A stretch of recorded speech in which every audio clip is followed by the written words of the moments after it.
Sebelum menonton video ini, jangan lupa dukung channel ini dengan cara subscribe, like, dan share. Oke, jumpa lagi dengan saya di mata kuliah kriptografi. Kali ini kita sudah memasuki ke pertemuan ke-13 ya, atau mendekati pertemuan terakhir. Dan ini adalah algoritma yang terakhir yang kita pelajari di mata kuliah kriptografi, yaitu algoritma RSA, atau kita sebut sebagai Reverse Salmon dan Edelman. Jadi, ini adalah merupakan nama dari penemunya, Reverse Salmon dan Edelman. Nah, kita masuk ke bagian kompetensi dasar adalah mahasiswa mampu menyelesaikan soal-soal algoritma dari RSA, atau kita sebut sebagai RSA ya, tadi singkatannya ya, bukan pemberian namanya.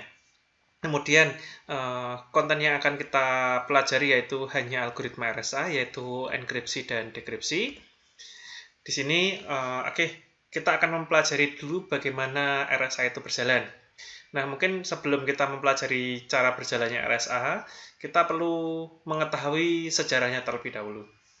Oke, untuk RSA atau Reverse Salmon dan Edelman itu dikembangkan oleh Ron Rivers, Eddie Samir, dan Len Edelman pada tahun 1977 dan pertama kali dipublikasikan pada tahun 1978.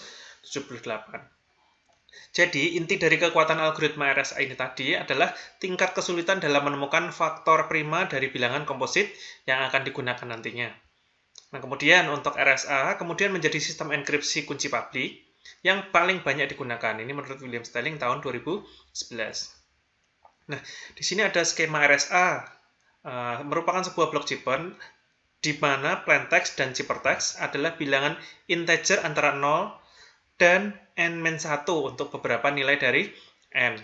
Nah, ukuran yang kita gunakan adalah n, yaitu 1024 atau 1024 bit atau 309 desimal, sehingga nilai n kurang dari 2 pangkat 1024. Nah, langsung saja kita ke rumus dari RSA. Dia merupakan RSA menggunakan ekspresi eksponensial.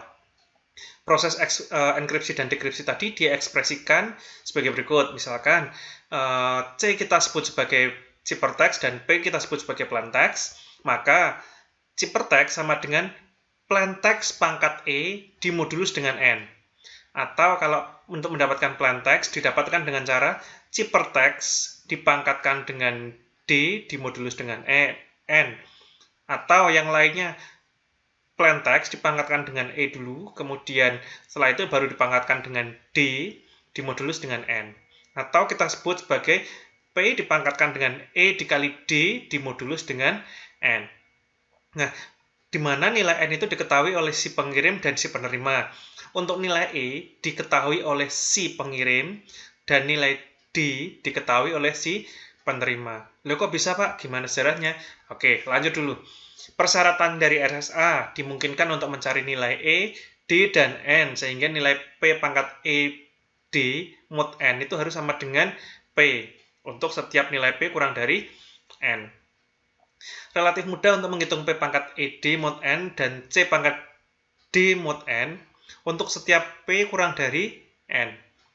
Oke, di sini tidak ada teknik yang layak digunakan untuk menentukan nilai D, jadi jika diketahui nilai E dan N-nya. Nah, nilai E dan D itu adalah pasangan bilangan multiplikatif inverse modulus atau theta n, di mana theta n adalah Euler-Taussian function. Untuk n sama dengan P dan Q itu sama dengan beberapa rumus yang sebelumnya kita gunakan juga ada yang mencari nilai P dan Q, kemudian nilai n-nya adalah dikalikan ya P dan Q ya. Di mana P dan Q juga merupakan bilangan prima, maka theta n sama dengan P pangkat P minus 1 dikalikan dengan Q min 1, dan nilai E D mod theta n itu harus sama dengan 1. Pak, saya pusing. Oke, kalau pusing lanjut saja dulu. Oke, lanjut ke pembangkitan pemasangan kunci dari RSA. Pertama yang kita lakukan adalah pilih dua bilangan prima, P dan Q. Nah, P dan Q-nya itu berupa bilangan yang rahasia ya. Kemudian menghitung nilai dari N, di mana N itu didapatkan dari nilai P dikalikan dengan Q. Nah, nilai N-nya yang tidak perlu dirahasiakan, tetapi nilai P dan Q-nya yang harus dirahasiakan. Kemudian menghitung nilai dari theta N, di mana theta N adalah P dikurangi 1 dikalikan dengan Q dikurangi 1. Nah, tapi ini ada dalam kurungnya nih, berarti ini dijalankan terlebih dahulu, kemudian ini dijalankan terlebih dahulu, kemudian keduanya dikalikan. Pilih sebuah bilangan bulat untuk kunci publik E yang relatif prima terhadap theta N. Kemudian hitung kunci dekripsi di mana D sehingga ED equal dari 1 mod dari theta N. Wah, sepertinya ini diskusi tentang rumus-rumus terus ya, pusing ya. Oke, langsung saja kita ke contoh kasus. Misalkan nih, pembangkitan pasangan kuncinya, berarti jika diketahui nilai bilangan prima itu adalah P-nya adalah 11 dan Q adalah 17, maka kita hitung nilai dari N. Di mana tadi N adalah P dikali dengan Q, maka N sama dengan P dikali dengan Q, sama dengannya 11 dikali dengan 17, berarti 11 kali 17 hasilnya adalah 187. Kemudian menghitung dari theta N-nya sama dengan P-1 dikali Q-1. P-1-nya berarti 11 min 1 itu 10, dikali dengan 17 min 1 adalah 16. Maka 10 kali 16 adalah 160. Kemudian memilih bilangan nilai E, yaitu sama dengan 7 yang relatif prima terhadap 70. Berarti yang relatif prima dari 160 tadi ya ini ya. Nah, kemudian hitung nilai D sehingga D dikali dengan E equal dari 1 modulus 160 dengan persamaan seperti ini. Nah, misalkan nih D sama dengan 1 ditambahkan dengan K dikali 160 per 7. 7-nya adalah nilai dari E. Oke, dengan mencoba memasukkan nilai K satu per satu sehingga mendapatkan nilai angka dalam bentuk bilangan D itu merupakan bilangan bulat, tidak pecahan. Nah, di sini hingga memperoleh nilai D yang bulat, yaitu adalah D sama dengan 23. Nah, misalkan nih, 1 ditambah dengan K-nya ini 1 misalkan ya. 1 kali 160 berarti 160 ditambah 1, berarti 161 dibagi 7. Apakah hasilnya bulat? Jika tidak, maka K-nya diganti 2. K-nya diganti 2, berarti kemudian 2 dikali 160 berarti 320 ya. Ditambahkan dengan 1 berarti 321 dibagi dengan 7. Apakah bilangannya bulat? Dan seterusnya sampai dengan ketemu bilangan bulat. Mungkin ada yang sering tanya di sini nih, yang poin 4 ini ya. Pak, cara mencari nilai E gimana? Oke, nanti kalau muncul di soal, saya munculkan nilai E-nya sekalian supaya nanti kalian tidak bingung. Oke. Nah, langsung nih, misalkan jika diketahui nilai dari N itu berapa, E itu berapa, dan D itu berapa, kemudian baru kita olah. Misalkan diketahui plain text-nya adalah 88. Nah, kemudian tentukan enkripsi dengan menggunakan algoritma RSA. Nah, berarti yang sudah kita peroleh adalah N-nya adalah 187, di mana P-nya adalah tadi berapa? P-nya 11, Q-nya adalah 17. Kemudian theta N-nya juga sudah kita ketahui. Nah, nilai E-nya kita juga nanti saya ketahui saja ketika nanti memunculkan di soal. Jadi, memilih nilai E sama dengan 7 relatif prima terhadap 160. Berarti saya menggunakan angka E sama dengan 7.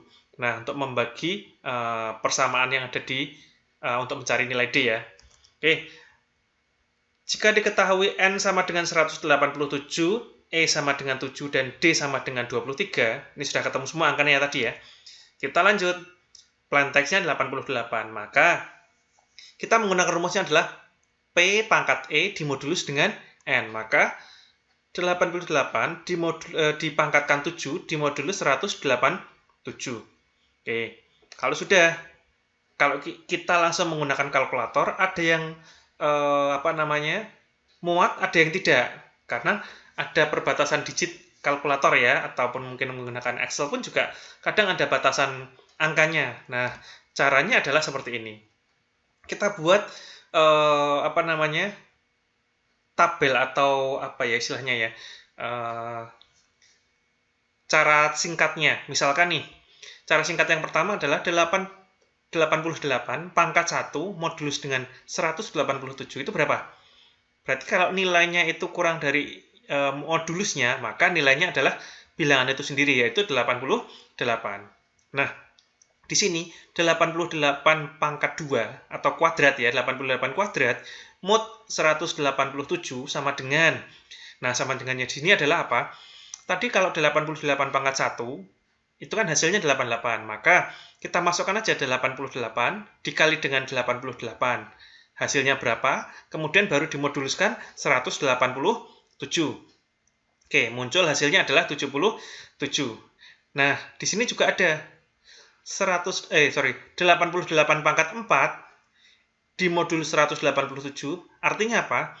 88 pangkat 4 itu terdiri dari 88 pangkat 2 dikalikan dengan 88 pangkat 2. Maka 88 pangkat 2 mod 187 itu hasilnya berapa sih? 77. Maka di sini 77 dikali dengan 77, hasilnya kita hitung dengan menggunakan kalkulator atau menggunakan Excel. Kemudian setelah ketemu hasilnya dimodulus 187. Maka hasilnya 132. Pak, lah misalkan perlu nggak Pak kita memasukkan 88 pangkat 3? Lah kalau memang jika sekiranya diperlukan, silahkan. Maka artinya apa? Berarti 88 pangkat 3 itu berarti didapat dari mana? 88 dikali dengan 77 dan seterusnya. Oke, seperti itu ya. Oke, lanjut ke pernyataan di sini. Misalkan nih, 88 pangkat 7 mod 187 berarti 88 pangkat 4 ditambah dengan pangkat 2 ditambah dengan pangkat 1. Oke, berarti 4 tambah 2 tambah 1 kan 7 ya. Kita uraikan dulu, terlebih dahulu kita uraikan. Berarti 88 pangkat 4 plus 2 plus 1. Kemudian baru dimodulus 187. Nah, sekarang tinggal kita pisahkan nih. Kalau sudah kita uraikan tadi, kita pisahkan, kemudian kita sendirikan sendiri-sendiri ya.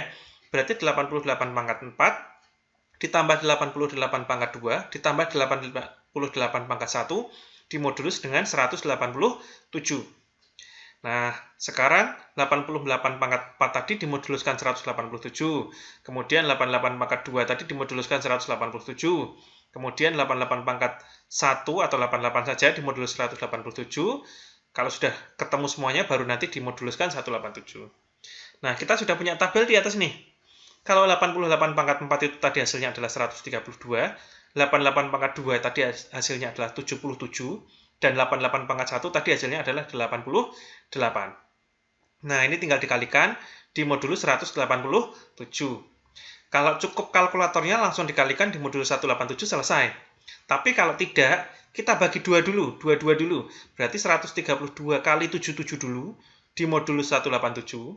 Kemudian sisanya 88 pangkat 1 mod 187 hasilnya 88 tadi dimunculkan di sini, kemudian baru dimodulus 187. Nah, ini di sini tadi 132 kali 77 mod 187 itu hasilnya adalah 66 dan 88 pangkat 1 mod 187 adalah hasilnya 88.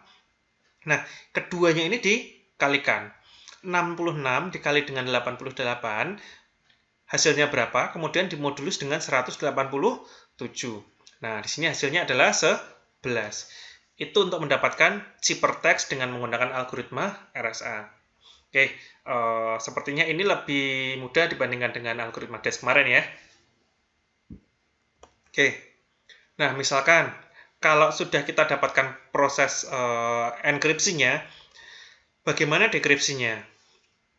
Nah, mungkin kemarin ada yang tanya, Pak, yang enkripsi oke, tapi yang dekripsi kok sulit ya Pak ya? Nah, dekripsi berarti kita menggunakan rumus sesuai dengan yang tadi disampaikan.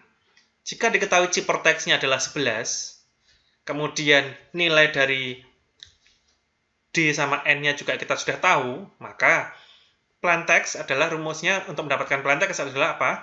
Ciphertext dipangkatkan dengan D modulus N. Berarti 11 dimoduluskan dengan 23, yaitu nilai D-nya ya, mod 187. Oke, langsung kita buat tabel seperti ini.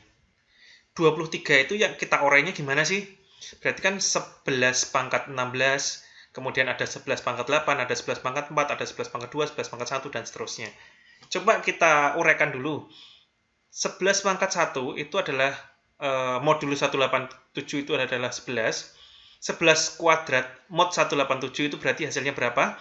Berarti 11 kali 11. 11 yang di sini ya, 11 pangkat 1 dikalikan 11 pangkat 1 tadi. Hasilnya 121, dimodulus 187 hasilnya tetap 121.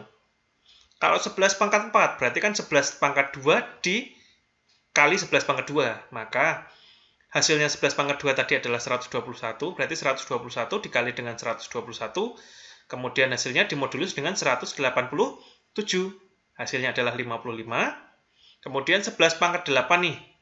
11 pangkat 8 berarti kan didapat dengan cara 11 pangkat 4 dikali dengan 11 pangkat 4. Maka 11 pangkat 4-nya adalah 55, dikali dengan 55 lagi ya. 55 kali 55 dimodulus 187, yaitu sama dengan 33. Nah, sedangkan 11 pangkat 16 itu didapat dari mana? 11 pangkat 16 itu didapat dari 11 pangkat 8 dikali dengan 11 pangkat 8. Maka kalau 11 pangkat 16 ini tadi mod 187, maka 11 pangkat 8-nya tadi 33 di sini ditaruh, 33 dikali dengan 33. Maka 33 dikali dengan 33 dimodulus 187 muncul angkanya adalah 154. Oke, sampai sini bisa dipahami ya. Kita lanjutkan. Nah, di sini berarti kita uraikan nih pangkat 23. Ya, kalau mungkin pangkatnya cuma 3, pangkat 4, langsung di kalkulator selesai. Nggak masalah, langsung di kalkulator saja. Tidak perlu menggunakan cara penguraian seperti ini. Tetapi kalau pangkatnya banyak, misalkan tadi ada angka 23, maka kita uraikan. 23 itu kita dapatkan dari berapa, pangkat berapa sih? Berarti 16 ditambah dengan 4, ini sudah 20 ya. Berarti ditambah dengan 2 itu 22, ditambah dengan 1. Sama kayak kita menguraikan bit biner, dikonversikan ke desimal ya. Kan seperti itu ya kira-kira gambarannya ya. Jadi 11 pangkat 16 ditambah 4 ditambah 2 ditambah 1 modulus 187. Maka sama seperti yang tadi di pengolahan enkripsi tadi ya, berarti kita uraikan kalau sudah 11 pangkat 16 plus 4 plus 2 plus 1 dimodulus 187, kita uraikan di sini nih. Maka 11 pangkat 16 dikali dengan 11 pangkat 4 dikali dengan 11 pangkat 2 dikalikan dengan 11 pangkat 1 modulus 187. Nah, berarti kita pisah satu persatu nih. Berarti ini 11 pangkat 16 dikali 11 pangkat 4 dulu. Kemudian 11 pangkat 2 dikalikan 11 pangkat 1. Maka di sini ya kita uraikan seperti ini ya. 11 pangkat 16 dimodulus 187, kemudian dikalikan dengan 11 pangkat 4 dikali 187. Dan seterusnya, dikali lagi 11 pangkat 2 modulus 187 dan 11 pangkat 1 dikalikan dengan 11 pangkat 1 modulus 187. Nah, hasilnya tadi semua dimodulus 187. Nah, muncul hasilnya ya, tadi 11 pangkat 16 tadi adalah hasilnya 154, kemudian 11 pangkat 4 tadi 55, 11 pangkat 2 tadi hasilnya adalah 121, dan 11 pangkat 1 adalah 11. Lepas 11 pangkat 8-nya tidak dipakai, Pak. Tidak dipakai, tapi kan untuk mendapatkan 11 pangkat 16, itu adalah kelipatan dari 11 pangkat 8 dikali dengan 11 pangkat 8. Jadi nanti kita gunakan untuk mendapatkan nilai ini. Oke, kita lanjutkan. Berarti kan ini 154 dikali dengan 55 dulu, kita pisahkan. Kemudian 121 dikali dengan 11. Maka 154 dikali dengan 55, modulus 187 hasilnya adalah 55. Sedangkan 121 dikali dengan 11, mod 187 hasilnya adalah 22. Kemudian hasilnya tadi dimodulus 187. Oke, berarti hasilnya 55 dikali 25. Berapa hasilnya di kalkulator atau di Excel, hitung menggunakan Excel, kemudian dimodulus 187, hasilnya adalah 88. Oke, berarti ini sudah sesuai dengan rumusnya, dan rumusnya sudah sesuai, dan hasilnya juga plain text-nya adalah 88, sesuai dengan soal di sini ya. Jika diketahui plain text 88 tadi, berarti cara penguraiannya seperti itu. Oke, sampai sini untuk pengolahan plain text ataupun pengolahan ciphertext sudah dipahami ya. Oke, kalau sudah dipahami, maka kita lanjutkan ke latihan soal. Misalkan nih, jika diketahui dua buah bilangan prima yaitu P-nya 3 dan Q11. Kunci public E-nya adalah 7, kunci private-nya D adalah 3. Nah, jika diketahui plain text-nya 18, tentukan proses enkripsi dan dekripsinya dengan menggunakan algoritma RSA. Sesuai dengan tadi saya sampaikan, nilai EE ini tadi sudah saya tentukan, berarti silahkan mencari nilai sesuai dengan kebutuhannya. Jadi bagaimana cara mendapatkan ciphertext, kemudian dari ciphertext tadi diolah lagi bagaimana mendapatkan plain text itu kembali. Oke, seperti itu. Sampai di sini cukup jelas ya. Oke, kalau sudah cukup jelas, ini adalah tambahan additionalnya, faktorisasi dari algoritma RSA. Ini merupakan number desimal dari digit, kemudian ini nomor untuk bitnya, ini data diperolehnya. Kemudian ada tambahan informasi, batasan-batasan untuk memperoleh bilangan yang sulit difaktorkan. Perbedaan nilai P dan Q hanya beberapa digit.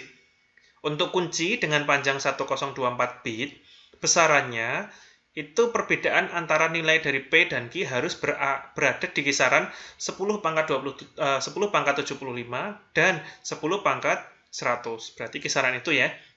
Kemudian untuk nilai P-1 dan Q-1 harus memuat faktor prima yang besar. Nanti FPB-nya atau faktor persekutuan terbesar P-Q dan P-Q dan Q-1 harus kecil. Nah, jika nilai E kurang dari N dan D kurang dari N pangkat 1/4, maka D dapat dengan mudah dipecahkan. Ini menurut William Stirling. Oke, kira-kira gambaran seperti itu. Oke, terima kasih.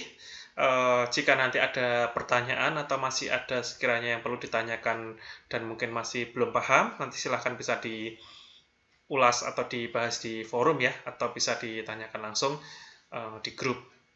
Oke, untuk pertemuan di RSA kita kali ini saya cukupkan sekian. Terima kasih. Sampai ketemu lagi di lain kesempatan. See you semuanya. Thanks for watching.